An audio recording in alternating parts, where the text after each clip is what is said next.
नाज़रीन, लाड़काणे में peoples bus service बंद थियण ते शहरिन सख़्त मायूसी जो इज़हार कंदे पीपल्स पार्टी चेयरमैन बिलावल भुट्टो ज़रदारी खां घुर कई आहे त बस सर्विस ॿीहर बहाल कई वञे। इन हवाले सां ॾिसूं था रशीद समूह जी रिपोर्ट।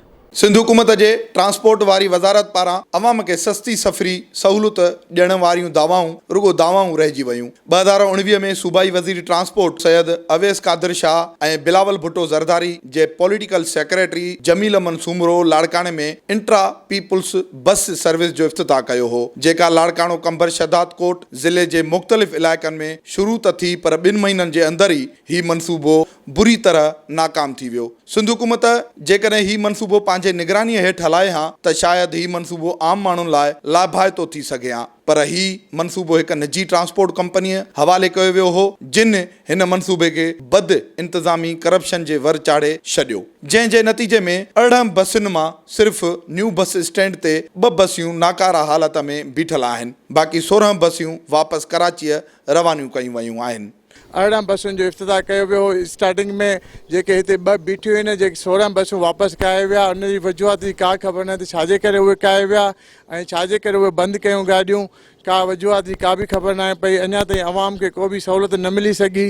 जेके भी पैसेंजर हुआ उहे एनी टाइम तकलीफ़ में आहिनि। को कंहिं ग़रीब वटि किरायो भाड़ो आहे, कंहिं वटि कोन्हे को।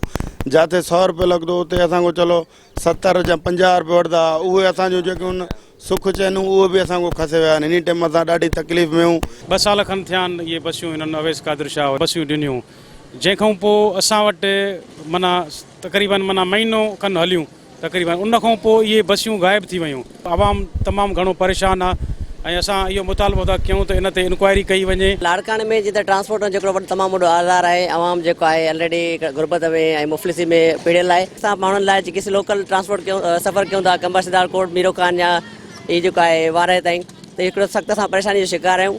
इन असीं गुज़ारिश कंदासीं बिलावल भुट्टो खे इन शइ जी इंक्वायरी कई वञे त आख़िर इहा बस सर्विस छो बंदि थी वई। बसियुनि जी कंडीशन तव्हां हुनजी फुटेजेस बि कढी आया आहियो। इन वक़्तु बसियुनि जी हालत पाण ॾिसी सघो था।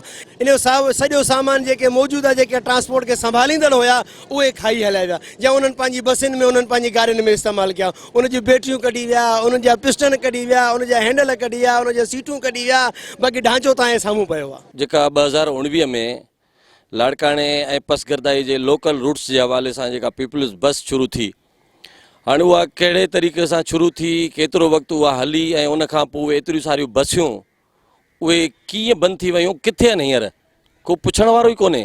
असां मुतालबो करियूं था जेके पाकिस्तान जा एहतसाब वारा इदारा आहिनि जेके उहे इन्हनि ॻाल्हियुनि जी तफ़्तीश कनि ऐं इन्हनि ॻाल्हियुनि जी जांच कनि त आख़िर इहा पीपल्स बस शुरू थी त इहा कीअं ख़तम थी। पाकिस्तान पीपल्स पार्टी जे चेयरमैन बिलावल भुट्टो ज़रदारी खे हिन मामले जो नोटिस वठी जांच कराए त हिन अवामी मनसूबे खे नाकाम करण में कंहिंजा हथ ॿुॾल आहिनि। कैमरामैन मुबशर खोखर सां गॾु रशीद समूह, आवाज़ टीवी, लाड़काणो।